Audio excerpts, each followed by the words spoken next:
She cared for her sick mother-in-law through the darkest nights, lifting her, feeding her, comforting her, and putting her own life on hold without ever asking for praise.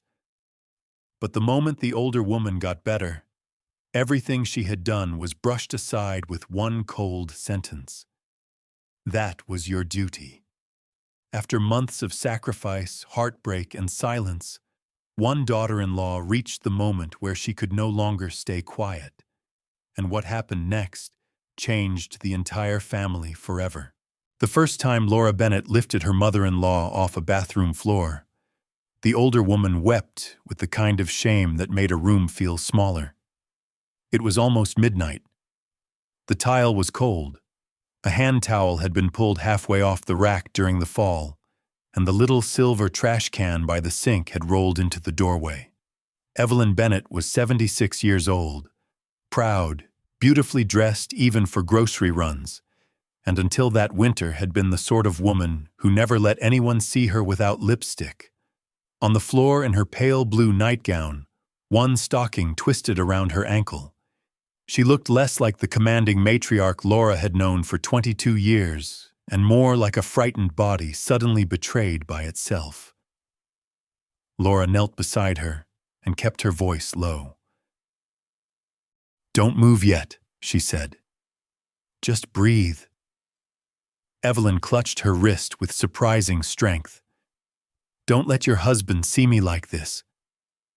It was such an old instinct, such a perfectly Evelyn thing to say, that Laura almost smiled. But she did not. She pressed one hand to Evelyn's shoulder, called for David, and together they waited for the ambulance under the yellow bathroom light, while Evelyn trembled from pain and humiliation and tried not to make a sound.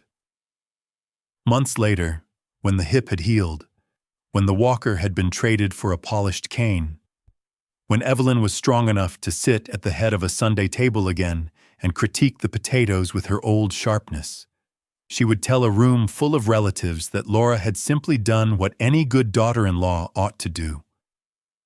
By then, the bruise on Laura's wrist would be gone. What remained was harder to heal. Before the fall, before the surgery, before the months of boiled chicken, pill organizers, damp washcloths, and interrupted sleep, Laura had spent more than 2 decades learning the Bennett family in the quiet way women often learned families they married into. Not through grand welcomes or cruel rejections, but through patterns.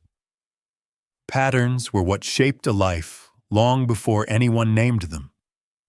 When Laura married David Bennett at 27, she had thought his family seemed solid. They lived in a brick house on a quiet street lined with maples. His father, Harold, had still been alive then, a gentleman who spoke little and read the newspaper from beginning to end every evening in the same chair. His sister, Angela, swept in and out of rooms with bright scarves and easy laughter, bringing a certain kind of drama that somehow always read as charm. And Evelyn, elegant even in ordinary moments, moved through her home like a woman who believed deeply in standards. Folded napkins, polished silver, thank you notes written by hand, dinner served properly, no one arriving empty-handed. At first, Laura had mistaken Evelyn's coolness for reserve. It took years to understand that reserve and judgment could look almost identical from across a room. Evelyn was never openly rude. She did not slam doors or throw insults. She did something more difficult to protest. She arranged people inside invisible hierarchies and behaved as though those arrangements were simply the natural order of things. Angela, her daughter, was forgiven before she ever erred. David, her son, was depended on in theory and protected in practice. Laura was welcomed warmly enough to work. That was the word Laura would not have used in her younger years, but it was the truest one. She was welcomed to peel the potatoes, remember the birthdays, pick up the extra pie, send the flowers when someone was in the hospital, stay late to stack chairs after a family baptism, and call Evelyn after every holiday to make sure she had gotten home safely. None of those things were demanded in language. They were assumed in rhythm. If Laura did them, the day moved smoothly. If she hesitated, the air changed. In the early years, she had tried hard not to notice the imbalance. Evelyn's generation was different, David would say. His mother showed love through expectations. His mother relied on Laura because she trusted her. His mother was just particular. Besides, Angela had always been more scattered. Laura was the organized one. Laura was good at these things. Laura made things easier. It was remarkable how many years a woman could live inside praise that was really assignment. By the time Harold died of heart failure at 72, the family rhythm had settled into something no one questioned aloud.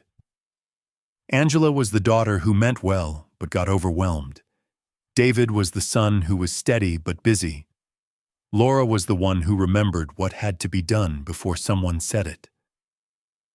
After Harold's funeral, it was Laura who packed up the extra casseroles, labeled the containers, made sure Evelyn ate, washed the lipstick-smudged coffee cups left by mourners, and noticed that no one had taken the sympathy lilies out of their cellophane.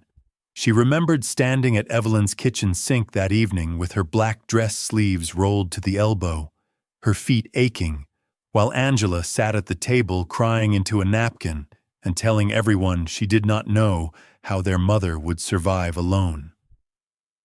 Laura did not say that some women survived by letting other women quietly take over. The years after Harold's death changed Evelyn in subtle ways. She became more brittle in small inconveniences and more sentimental in public. She complained about the house being too quiet, but refused invitations to move in with David and Laura. She spoke often of independence, of not wanting to be a burden, of still managing perfectly well on her own. And mostly she did, until January. That winter was colder than usual. Ice clung to the sidewalks for days after every storm. Laura was 49 then. With soft brown hair she had stopped coloring every 6 weeks, a part-time job in the administrative office of the local middle school, and a marriage old enough to have developed the smooth surfaces and silent shortcuts of habit. David, who worked in accounting for a manufacturing company, had become the kind of man who could mistake peace for health as long as no one was shouting. Their daughter, Nora, was 24 and living in Chicago.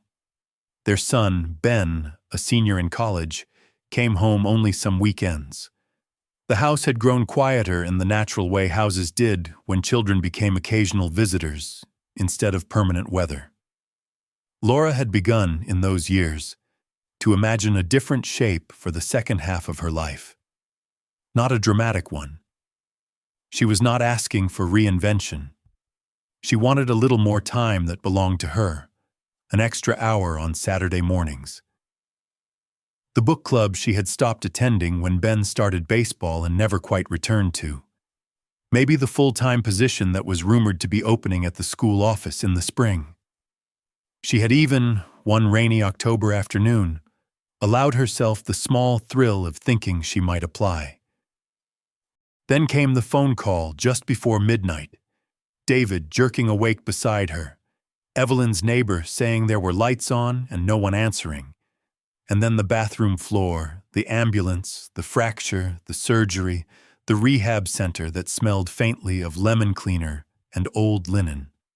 Angela's townhouse had stairs. David traveled twice a month for work and often stayed late during tax season. The rehab social worker asked where Evelyn would recover after discharge, and the answer formed around Laura before anyone looked directly at her. "Probably with us for a while," David said. Laura heard herself agreeing. At the time, it even felt like the only decent answer. The first weeks after Evelyn moved into their guest room were dominated by the body. Bodies had needs that ignored family pride.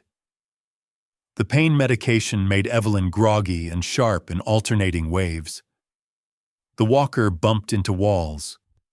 The raised toilet seat looked like a piece of medical plastic that had wandered into the wrong life. Laura learned how to help someone stand without making them feel carried. She learned which foods upset Evelyn's stomach after antibiotics, which hand held the spoon steadier in the morning, which socks were easiest to pull over swelling ankles, and how to wash another woman's back in a way that preserved as much dignity as possible. Caregiving, Laura discovered almost immediately, was not one burden but 100 tiny ones braided together. It was not just appointments and prescriptions.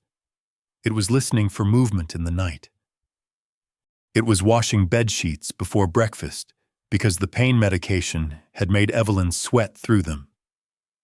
It was finding ways to discuss constipation, bruising, appetite, and blood pressure as if these were now normal kitchen topics. It was carrying tea upstairs, but not too hot. Opening medicine bottles without drawing attention to arthritic fingers. Checking that the rug corners lay flat. And writing down every instruction from the physical therapist because everyone else believed someone would remember later. That someone was Laura. David did help, in the way helpful men sometimes did, when a crisis entered a household they assumed would still somehow continue functioning around them. He carried Evelyn to appointments when he could take time off. He assembled the shower chair and installed grab bars. He drove to the pharmacy after dinner. He kissed Laura's cheek in passing and said, "I don't know what we'd do without you." A sentence so warm in the moment and so useless in practice that it somehow left Laura more tired each time. Angela came on Saturdays with flowers, expensive hand lotion, and the bright, energetic concern of someone who was still able to leave after 2 hours. She sat by Evelyn's bed and took selfies with her mother when the older woman felt well enough to smile. "Recovery day," Angela posted once, adding a heart emoji and the words, "So grateful for family." Laura saw the post while scrubbing a saucepan in the kitchen after everyone had gone upstairs. There were small kindnesses in those months too, and they complicated everything. Pain stripped certain layers off Evelyn. Late at night, when the medication softened her and the house was dark except for the lamp beside the guest bed, she would say things Laura had never heard in 22 years. One evening, while Laura adjusted the blanket over her legs, Evelyn looked at her with eyes still wet from discomfort and said quietly, "I never understood how exhausting it is to need people." Laura sat on the edge of the chair by the bed. "It won't always be this hard," she said. Evelyn let out a thin breath. "That's not the same thing." Another night, after a difficult day of physical therapy, Evelyn cried because she could not lift her foot high enough to step into the shower by herself. Laura knelt beside her, holding the towel, and waited until the crying became only breathing. "I never wanted this for David," Evelyn said. Laura assumed she meant the stress, the fear. Then Evelyn added, "To have his life interrupted by an old woman." The sentence stayed with Laura because it revealed, in a flash, the architecture of Evelyn's mind. Even then, even vulnerable and embarrassed, Evelyn framed the burden through her son. Laura did not point out that it was not David who was up at 3 a.m. changing damp sheets. Still, a tenderness began to grow between the two women, or what Laura mistook for tenderness. It lived in tiny private moments. Evelyn allowing Laura to brush and pin her hair because her arms hurt too much. Evelyn asking for the chamomile tea Laura made instead of the one David made. Evelyn resting a paper-thin hand over Laura's for a second longer than necessary after being helped to bed. Once, half asleep, Evelyn murmured, "You've been very good to me." Laura stood in the doorway after turning off the lamp and felt something warm and aching rise in her chest. It was not gratitude exactly. It was hope. Hope had a way of making labor feel almost holy. So Laura kept going. She reduced her hours at the school office and told the principal she could not yet take on more responsibility.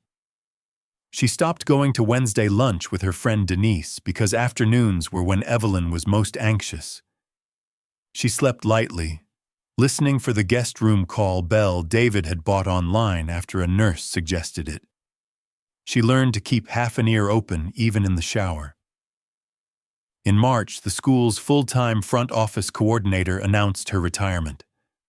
Laura had known that position might open. For 2 days, she let the thought sit in her quietly, the old October feeling returning. It was more money, better benefits, a role she could do well. Then the principal gently asked whether Laura planned to apply, and Laura heard herself say, "This probably isn't the right season." The principal nodded with sympathy. Family comes first. Laura smiled because there was no graceful way not to. That evening, while chopping celery for soup, she told David she had decided not to apply. He looked up from his laptop with quick relief before he replaced it with tenderness. "That makes sense," he said. "Once things settle down, something else will come along." Laura kept chopping. Something in her wanted him to hear the difference between choosing and surrendering. He did not. By April, Evelyn was walking short distances with a cane. By May, she had enough strength to criticize again. The return of criticism should have reassured Laura. It meant recovery. It meant appetite, attention, old habits knitting themselves back together. Yet the first few comments landed like cold rain after a strange, intimate season. The soup was too salty. The laundry detergent Laura used had a scent Evelyn disliked. The good pillowcases should not have been mixed with everyday sheets. The cane had been placed too far from the bed. The blue cardigan had somehow shrunk, though Laura knew perfectly well it had not. At first, Laura absorbed these remarks the way she had absorbed so many things over the years. With a small smile, a correction, a promise to remember next time. Recovery was frustrating. Pain made people sharp. Regaining control often began with controlling what was nearest. Then came the revision. It started so casually that Laura nearly missed it. At a church luncheon held in Evelyn's honor after she was well enough to attend, several women from the congregation gathered around her in the fellowship hall and told her how wonderful she looked. Evelyn sat straight-backed in a navy jacket, lipstick back in place, silver earrings catching the light, and accepted their admiration with gracious modesty. Laura had driven her there, helped her with the clasp on the earrings, and cut her chicken into manageable pieces at lunch without making a show of it. A woman from the choir touched Evelyn's arm and said, "Your family must have taken such good care of you." Evelyn smiled. "Oh, David was wonderful," she said. "And Angela checked on me constantly." Laura kept the house going, of course. Laura stood less than 3 feet away, holding both their empty teacups. It was not the omission alone that stung. It was the shape of it.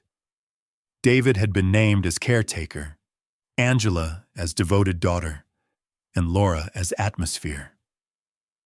Laura kept the house going, as if she had dusted around the edges of a crisis instead of lifting Evelyn in and out of bed. Later, in the car, Laura told herself it should not matter. Older women often spoke that way. Public gratitude embarrassed Evelyn. It was one sentence, one awkward moment. Then there was another, and another. At a family barbecue in June, Angela laughed with a cousin and said, "Mom's lucky we all pulled together," before launching into a story about how stressful it had been for her to juggle showing houses and visiting on weekends. Evelyn nodded, Laura, standing at the grill because David had wandered away mid-task to take a work call, watched grease flare under the burgers and said nothing. At a cardiology follow-up, the nurse asked who had managed Evelyn's medications during recovery. Evelyn glanced toward Laura and answered, "Oh, we all did our part." There was a difference between humility and erasure, but it took Laura longer than it should have to admit which one she was experiencing. By midsummer, Evelyn had moved back into her own home 6 blocks away. That should have lightened everything. In some ways, it did. Laura was no longer waking to the call bell. She could shower without listening for movement in another room. She could leave a mug in the sink until morning if she wanted. But the caregiving did not end. It changed shape and spread out, becoming less visible and therefore somehow easier for everyone else to assume. Evelyn still did not like driving long distances after the surgery. Laura took her to physical therapy, then to follow-up appointments, then to the grocery store because the big store is easier than the little one. Laura stopped by after work to carry in cases of sparkling water, reach dishes from high shelves, move a basket of laundry, sort mail, and reset the television when the remote did something mysterious. She organized pill refills. She picked up dry cleaning. She dropped off soup. She listened to the same complaint about the neighbor's barking dog 4 times in 1 week because pain made time loop for the elderly and because loneliness had its own repetitive hunger. David went when asked directly. Angela came when it suited her and brought treats. Laura remained the default, which was another word for invisible infrastructure. It was Nora, home for a long weekend in August, who saw the pattern cleanly enough to name it. Laura was in the kitchen filling a container with pasta salad to take to Evelyn's before heading across town for a school fundraiser meeting. David was upstairs changing. Nora leaned against the counter in one of Laura's old college t-shirts and watched her mother tuck the lid onto the container. "Why are you bringing dinner over there tonight?" Nora asked. "Because your grandmother said her hip is aching and she doesn't feel like cooking."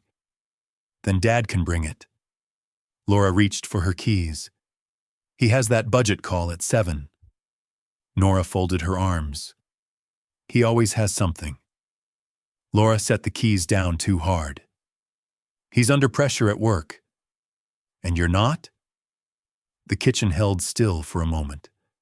Sunlight from the window touched the rim of the sink.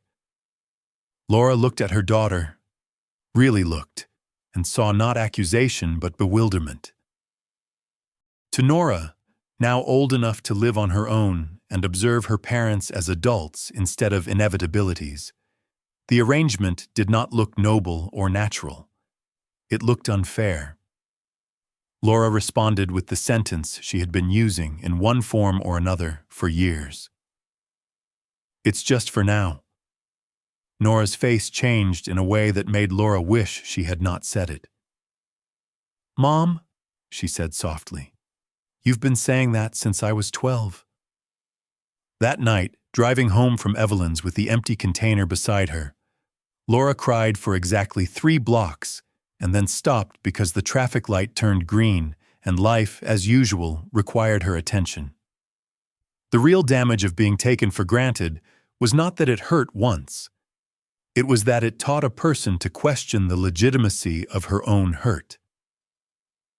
Laura did not want a parade.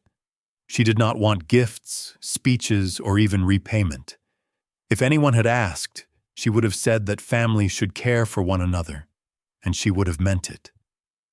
But what she wanted, though she struggled to say it aloud even to herself, was to be seen accurately. To have the labor named in plain language. To have someone, especially Evelyn, say, "Laura carried us through this. It cost her something. It mattered." Instead, the more Evelyn regained her strength, the more she seemed determined to restore the old family order, as if the months of dependence had been a regrettable detour no one should mention directly. At Sunday dinners, which resumed in September because Evelyn said tradition was important, Laura found herself right back in the role she had occupied before the fracture, only more exhausted by it because now she understood it better. Evelyn preferred the dinners at Laura's house because it was easier on everyone. Angela arrived with bakery cookies and loud affection. David carved the meat when summoned. Laura planned the menu, shopped, cooked, cleaned, refilled glasses, and made sure Evelyn's chair had the right cushion. One Sunday, while Laura stood at the stove whisking gravy, she heard Evelyn in the dining room telling Ben about how difficult recovery had been. "Of course," Evelyn said. "Your mother is capable. She knows how to manage a household." Ben, home from school and not yet fluent in the old silences, replied, "Mom did more than that, Grandma. Dad said she practically became your nurse." There was a pause. Then Evelyn laughed lightly, the way women laughed when they wanted to smooth over truth. "Well," she said, "that's what family does, especially the women." Laura stood motionless with the whisk in her hand. "Especially the women." The phrase entered her like a splinter. A week later, she overheard something worse. She had let herself into Evelyn's house with the spare key to drop off groceries. Evelyn was in the den on the phone, and Laura paused in the hallway when she heard her own name. "She was very helpful, yes," Evelyn was saying. "But Laura likes to be needed.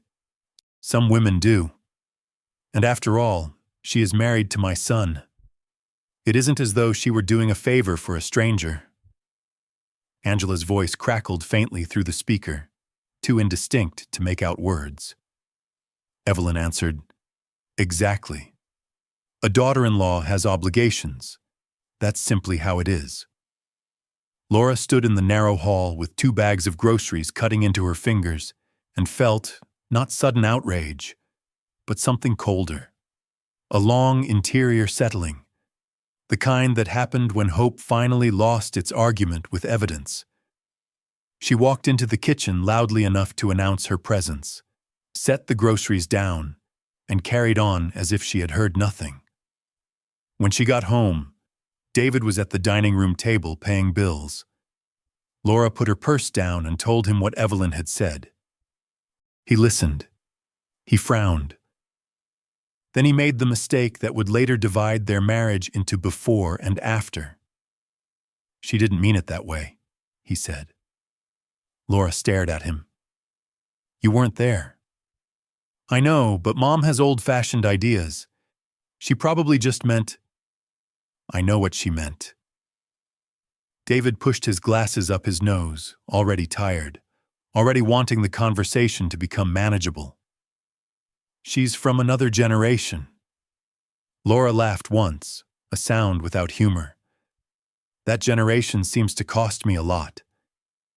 He looked wounded by that, as if she had accused him personally. In truth, she had. "She's your mother," Laura said, quieter now. "You get to say she's difficult and still be the good son. I'm the one expected to absorb it and call it love." David sat back. "That's not fair." And there it was, that old marital pivot point, where fairness itself became the offense. Laura did not know how to explain that the phrase "not fair" sounded different coming from the person least burdened by the arrangement. So she said what women often said when they were too tired to keep litigating their own reality. "Forget it." But she did not forget it. Resentment altered her slowly after that, not into cruelty. Laura was not cruel. It altered her into clarity, and clarity in a family long built on convenience could look almost rude. She began to notice each assumption as it happened. Evelyn calling on Tuesday morning to ask if Laura could stop by the pharmacy because the refill really ought not wait. Angela texting the family group chat, "Wish I could help more this week," with a sad face emoji and no actual plan. David saying, "Can you just run over there for a minute?" as if minutes were costless units falling from Laura's pockets. And beneath all of it, Evelyn's restored poise. The same woman who had once clutched Laura's wrist on the bathroom floor now discussed meal planning and church events as if she had simply had a mildly inconvenient winter. By October, Laura's patience had worn thin enough that even Denise noticed. The two women met for coffee on a rare Thursday afternoon when Denise happened to be off work, and Laura had managed, through guilt and careful timing, to leave Evelyn with a casserole and no reason to call for at least 90 minutes. Denise had been Laura's friend since their sons played Little League together. She was a compact woman with silvering hair and the blunt compassion of someone who had already survived one bad marriage and had no reverence left for polite self-deception. Halfway through Laura's description of the latest weekend, cooking for 12, Angela arriving late, Evelyn correcting the salad dressing, David disappearing to watch football with Ben, Denise stirred her coffee and said, "You know what the problem is?" Laura let out a tired smile. "I'm sure there are several. The problem is you're still behaving like this is temporary. Everybody else has already decided it's the system." Laura looked down at the table. "That makes it sound like I let it happen." Denise's expression softened. "No," she said. "It makes it sound like you loved people and hoped they'd notice what love was costing you." That sentence stayed with Laura for days. Still, knowing something was wrong and changing it were not the same act. The breaking point came 2 weeks before Thanksgiving, at Evelyn's 77th birthday dinner. Angela had insisted they celebrate properly now that Mom was finally back to herself. Laura heard the phrase and wondered, not for the first time, whether the months of weakness had counted as Evelyn at all, or whether families only recognized each other when everyone resumed their assigned roles. The dinner was held, of course, at Laura's house. She told herself she had agreed because she wanted control over the food and timing, because Evelyn's house was smaller, because it would be easier. All of those things were true. It was also true that she still had not fully learned how to refuse without feeling vicious. She spent all Saturday cooking: pot roast with carrots and onions, buttered green beans, mashed potatoes made smooth because Evelyn said lumps were lazy, a caramel cake from scratch because Angela had remembered at the last moment that it was their mother's favorite, but had not remembered in time to bake it herself. David ran out for ice once and told Laura she was amazing. The guests were only family: Angela and her husband, Ben home from school, Nora having flown in for the weekend, and Evelyn at the head of the table wearing a burgundy sweater set and pearl earrings. For most of the meal, the evening remained outwardly pleasant. Angela talked about real estate. Ben described a professor he hated. Nora asked Evelyn about church friends. David refilled wine glasses. Laura served and cleared and kept moving, because movement was easier than feeling. After the cake, Angela stood with her glass raised. "To Mom," she said brightly. "For being strong, stubborn, and impossible to keep down." Everyone laughed. Angela continued with a sentimental toast about resilience, recovery, and family pulling together. Then she sat down and looked at Evelyn expectantly. Evelyn touched the base of her water glass with one finger. "Well," she said, smiling around the table, "I've had quite a year." There were nods and warm sounds of agreement. Evelyn went on. "I'm grateful to my children, of course. David for handling so much. Angela for never being far when I needed her. And Laura." She turned toward her daughter-in-law with the mild, public graciousness of a hostess acknowledging a server. Laura did what a good daughter-in-law is supposed to do. In a family, people have their roles. Silence arrived with such force that Laura could hear the refrigerator hum. Nora looked down at her plate. Ben stopped moving his fork. Angela, perhaps sensing something but not enough of it, gave a tiny, nervous smile. Evelyn, unaware or unwilling to be aware, continued. That's how it was in my day. No one made a performance out of duty. Laura felt heat rise in her chest, then drain away just as quickly, leaving behind something much steadier. For years, she had imagined that if the moment came, she would cry or snap or finally list every wound in a shaking voice. Instead, she set her napkin beside her plate with almost perfect calm. "No," Laura said, looking directly at Evelyn. "What I did was take care of you. Those are not the same thing." No one moved. Evelyn blinked, her expression stiffening. "I didn't mean anything by it," she said. Laura's voice remained even. "That's the problem." David shifted in his chair. "Laura." She turned to him, and for the first time in many years he seemed to understand that using her name in that tone would not restore order. "No," she said.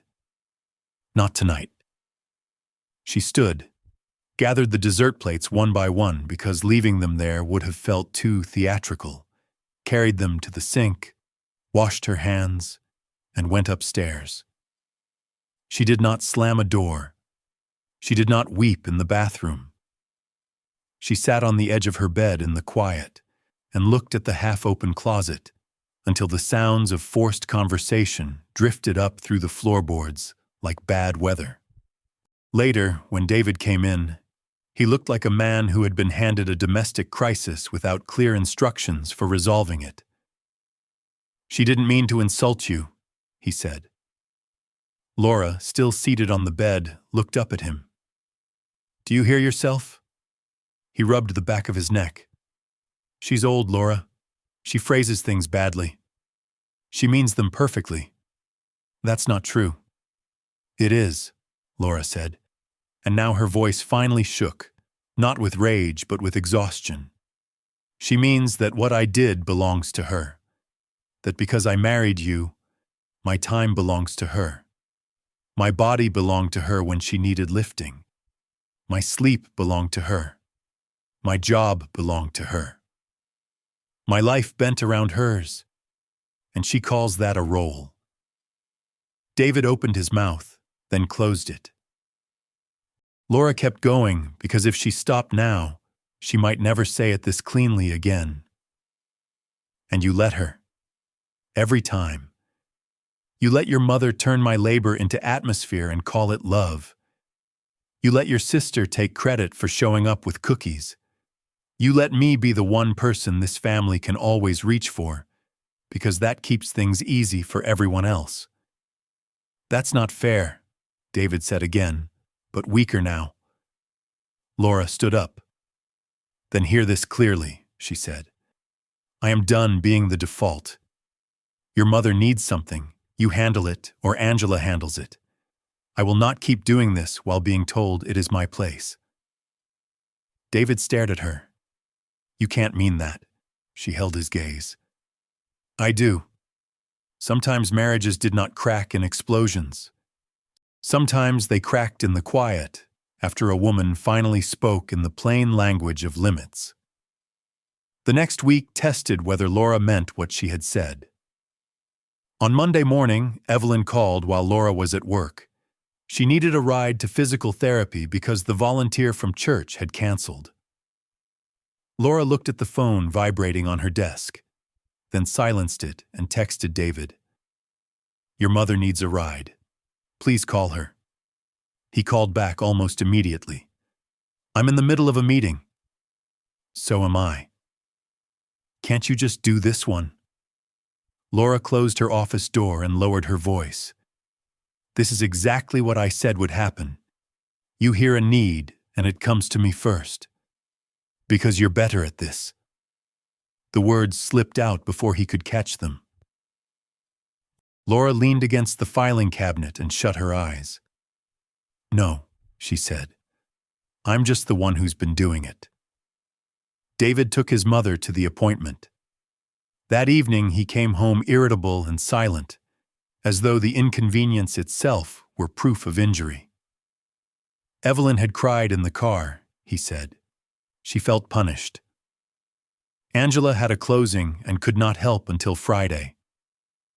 Could Laura please not make everything harder than it already was?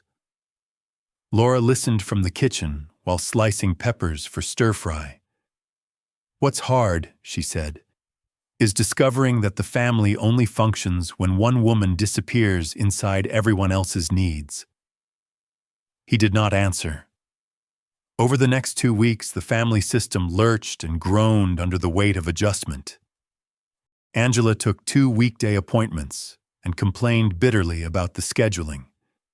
She called Laura once, just to ask a couple of practical questions, meaning which pharmacy carried Evelyn's blood pressure medication, how often the cane tip needed replacing, and where the extra compression socks were kept. By the end of the call, Angela sounded less irritated and more shaken. I didn't realize how much there was, she admitted. Laura stood at the sink, looking out at the bare November branches. There always was. Evelyn, meanwhile, alternated between hurt dignity and subtle punishment. She stopped calling Laura directly for several days, then left a voicemail saying, I suppose I misunderstood the new arrangement. Her voice was cool, but underneath it Laura heard something unfamiliar from her. Fear. The fear did not erase the insult. It did complicate it. One rainy Friday evening, Angela showed up at Laura's door without warning. Her mascara was smudged, and she carried the kind of exhaustion that came not from one difficult day, but from finally touching a long-avoided reality. Can I come in? She asked. Laura let her. Angela sat at the kitchen table while Laura made tea. The old resentments between them had never been dramatic enough to be called a feud. Angela was not malicious. She was simply accustomed, as many favored daughters were, to confusing affection with exemption. After a long silence, Angela said, Mom had one of her spells today. Laura turned. What kind of spell? Not a medical emergency. She got scared.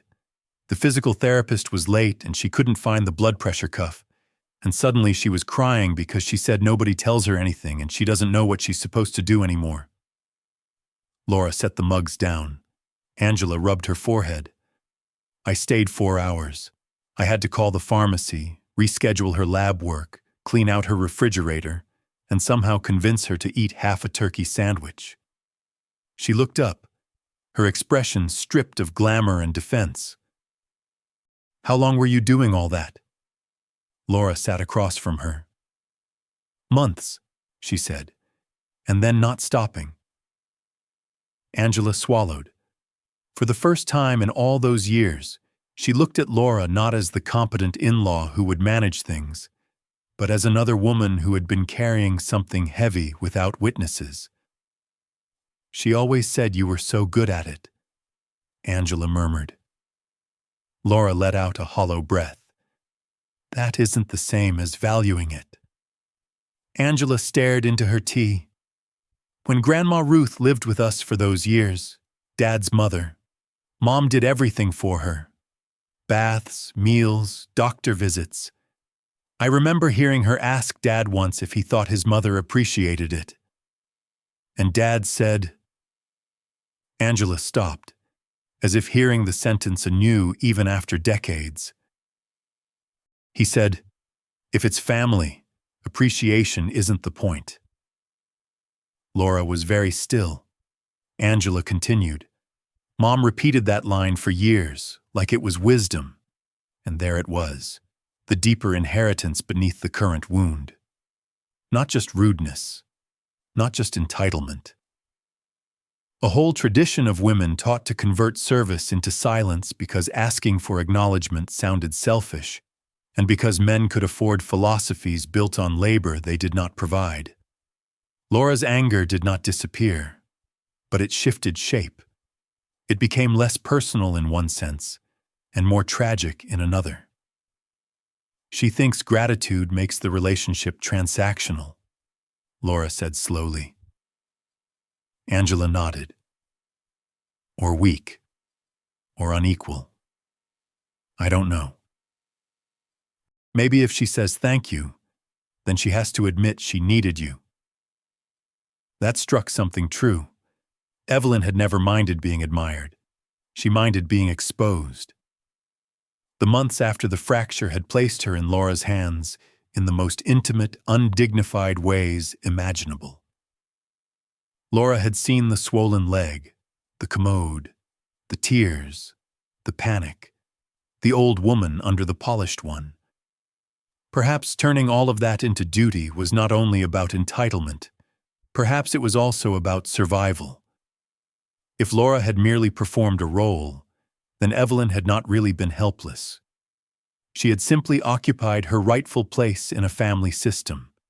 The insight did not excuse her, but it opened a door to understanding that pure resentment had kept shut. Thanksgiving approached under a strange, strained truce. David and Laura were not openly fighting, but the air between them had changed. He had begun taking more responsibility for Evelyn, partly from obligation, and partly because it was no longer possible not to see the size of the work when it landed in his own calendar. He arranged a medication delivery service. He used 2 personal days to manage appointments. He spent a Saturday fixing loose stair treads at Evelyn's house and came home with the dazed expression of a man encountering, perhaps for the first time, the accumulation of invisible tasks that made another person's life run.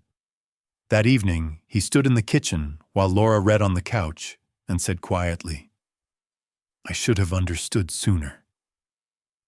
Laura looked up but did not rescue him with immediate forgiveness. "Yes," she said. He nodded once, accepting the bluntness. "I kept thinking if things were peaceful, then everything was okay." Laura set her book down. Peace for whom? The question hung between them. David sank into the chair across from her and covered his face with one hand. "I don't know how I missed it," he admitted. Laura could have answered. She could have said that people missed what benefited them. She could have listed every time his comfort had been built on her anticipation, her flexibility, her refusal to complain.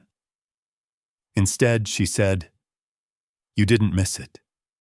You trusted it would keep being handled." The distinction mattered. He looked at her then, and some old defensiveness finally gave way to shame. Thanksgiving itself became an experiment in a new order. For the first time in 22 years, Laura did not host. David suggested having the meal at their house out of habit, then corrected himself mid-sentence and offered to host if people wanted to gather there. Angela, perhaps also changed by the last weeks, volunteered to do the turkey. In the end, they agreed on a smaller dinner at David and Laura's, but with shared responsibility written out in an actual group text.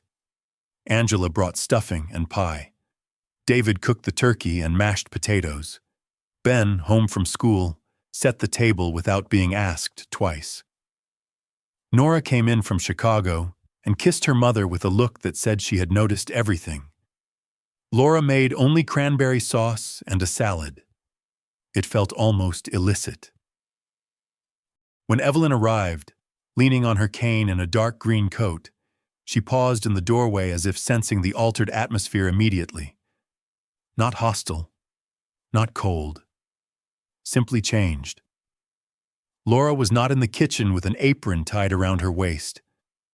She was in the living room by the fire, wearing earrings Nora had brought her from a small boutique in Chicago, holding a glass of iced tea and talking to Ben about his finals.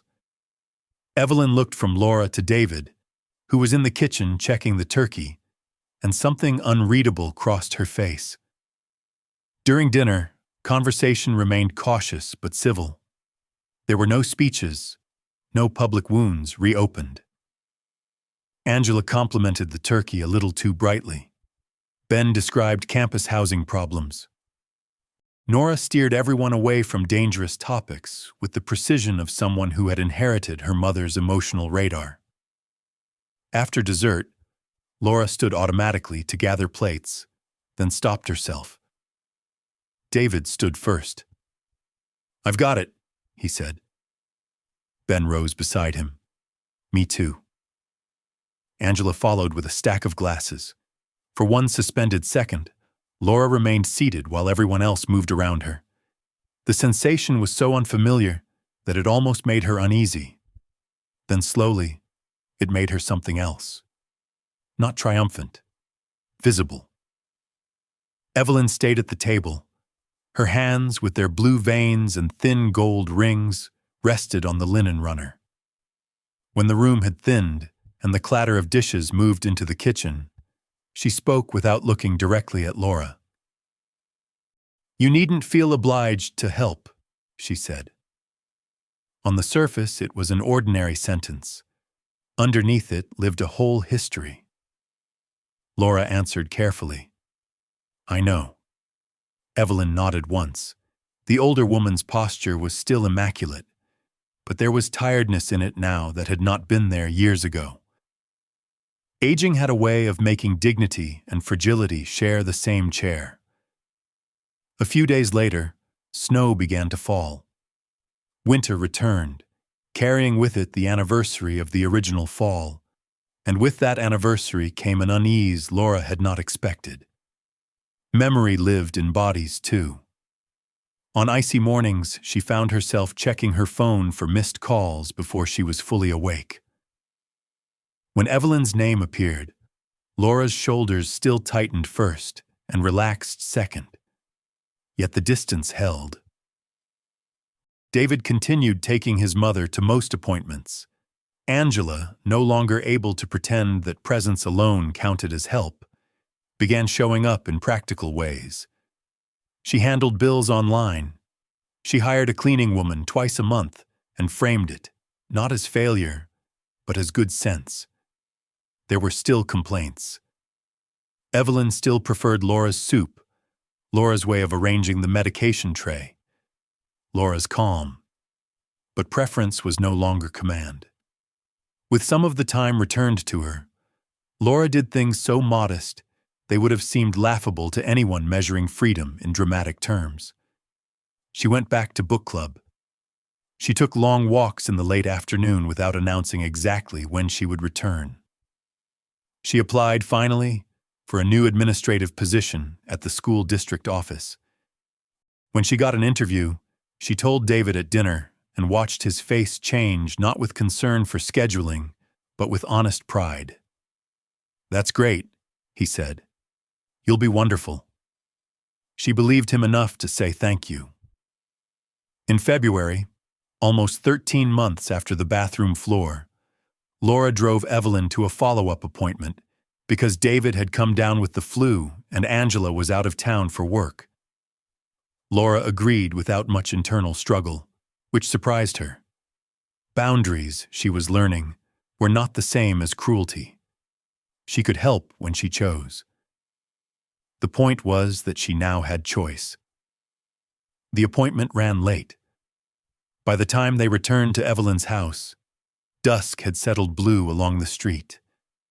Laura carried in a paper bag of prescriptions and set it on the kitchen counter. Evelyn took off her coat slowly, wincing a little as she slid one arm free. "Would you like some tea before I go?" Laura asked. Evelyn hesitated, then nodded. They sat in the den with cups balanced on coasters Harold had once carved in retirement. The room felt smaller than Laura remembered, cluttered now with magazines, reading glasses, and the quiet compromises of old age. For a while, neither woman spoke. Then Evelyn said very softly, "I have not always handled things well." Laura looked at her. This was not the speech of a woman prepared to confess everything. Evelyn would never become suddenly eloquent in remorse, but there was effort in the sentence, and strain.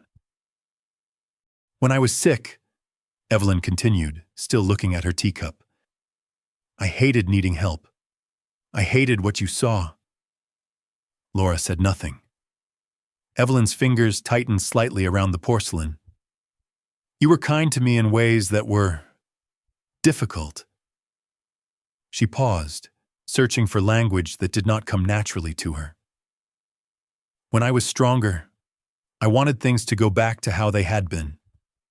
I suppose I believed that if I could call it duty, then I had not really... She stopped. Not really what? Needed? Fallen? Been reduced? Been held? Laura heard all the missing words. That wasn't fair to you, Evelyn said at last. The sentence was smaller than an apology and larger than Laura had expected to receive. She sat with it. She could have pressed for more.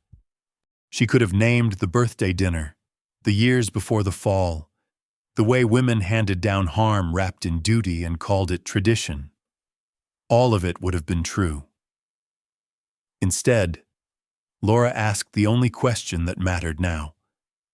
Do you understand why I stepped back? Evelyn's eyes, still sharp despite age, lifted to hers. Yes, she said. Then, after a moment, I didn't at first. But yes. That was not repair. It was not absolution. It was not even intimacy. It was honesty, and honesty had been rare enough in that family to feel almost radical. When Laura drove home through the dark, the roads wet from thawing snow, she found herself thinking not only of Evelyn, but of all the women before them. Harold's mother, cared for without acknowledgement. Evelyn, hardened by the belief that asking to be seen diminished the virtue of service. Angela, so used to someone else covering the practical underside of love that she had mistaken affection for labor. Laura herself, who had for years accepted being needed as proof of being valued. Families did not just pass down china and eye color, they passed down definitions of love, of duty, of what a woman owed and what she was allowed to ask in return. The final change in Laura's life did not arrive dramatically. It arrived by accumulation. In spring, she accepted the new position at the district office. The work was busier and more demanding, but it was hers in a way her old role had never fully been. She bought herself 2 new blouses and did not apologize for the expense. She and Denise restarted their monthly lunches. Nora called more often, and their conversations grew lighter, less organized around Laura's fatigue. Ben graduated and joked when he saw his father loading Evelyn's groceries into the car one Saturday, that maybe the men in the family were finally entering the 21st century. Even David changed, though imperfectly. He became more attentive to what domestic life required before it reached crisis. He noticed when paper towels were running low. He learned Evelyn's medication schedule. He asked Laura, sometimes awkwardly and sometimes well, what she needed instead of assuming he already knew.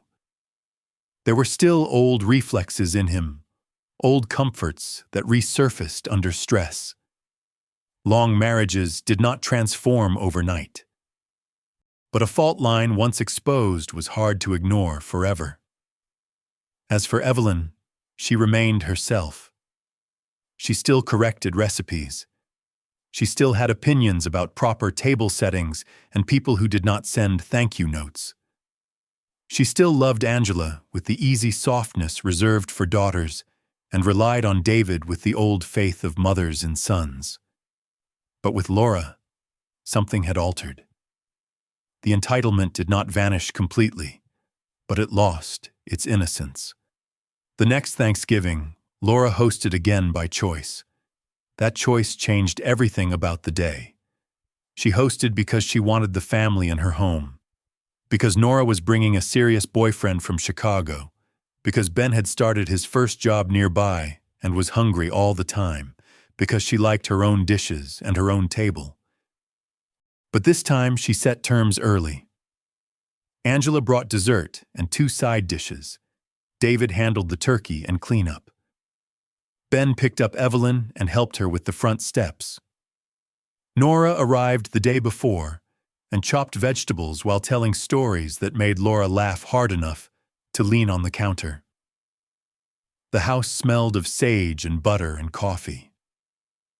At one point in the afternoon, while Laura stood alone in the pantry looking for cinnamon, Evelyn appeared in the doorway with her cane. "For the record," the older woman said, not meeting her eyes directly, "the house always feels warm when you do this." It was an awkward sentence, a sideways one. Still, Laura understood the language Evelyn had available and the one she did not. "Thank you," Laura said. Evelyn nodded and tapped the cane once against the floor. "The cranberry sauce was better last year." Laura smiled before she could stop herself. Some distances never fully closed. Some women never learned how to love without the old armor. Some families improved not by becoming tender and perfect, but by becoming less dishonest about what they asked of one another. That was enough. On that Thanksgiving evening, after the dishes were done and the leftovers packed away, Laura sat alone for a few minutes at the cleared dining table. The room was dim except for the light above the stove and the soft reflection of the backyard in the dark window. In the next room she could hear David laughing with Ben, Nora explaining some city joke to Angela, and Evelyn asking, in that still commanding voice, whether anyone had seen her glasses when they were resting on top of her head. The sounds were familiar. The family remained itself in 100 ways, and yet Laura no longer sat inside it the same way she once had. She was still generous. She still helped. She still drove Evelyn when needed sometimes, and still made the soup Evelyn liked best when winter came. But she did those things now from a place of choice instead of assignment. She no longer confused love with obedience or usefulness with belonging. She no longer waited for gratitude to validate what she had given, because she had finally named its worth for herself. There was peace in that, though not the easy peace David had once preferred. It was a more adult peace, one that came after truth, one that asked everyone in the room to carry a little more of their own weight. Years earlier, on the bathroom floor, Evelyn had begged not to be seen in her helplessness. In the end, it was Laura who learned that being seen clearly mattered more than being needed endlessly. And once she learned that, the family could never quite return to the old arrangement again. Sometimes, the greatest miracles do not come with thunder or signs in the sky, but in the quiet strength God places inside an ordinary heart. This story reminds us that in everyday life, love, sacrifice, patience, and kindness are never small things in the eyes of the Lord, even when people fail to appreciate them. There are moments when the world may overlook our pain, our service, and our silent tears, but God sees every burden we carry and every act of love we give. And perhaps that is the real miracle, that heaven never misses what people take for granted. If this story touched your heart, please share it with someone who needs this message today. Leave a comment and tell us what you think, and subscribe to the channel for more powerful stories like this. May God bless you, protect your home, bring peace to your heart, and pour His grace over you and your family every single day.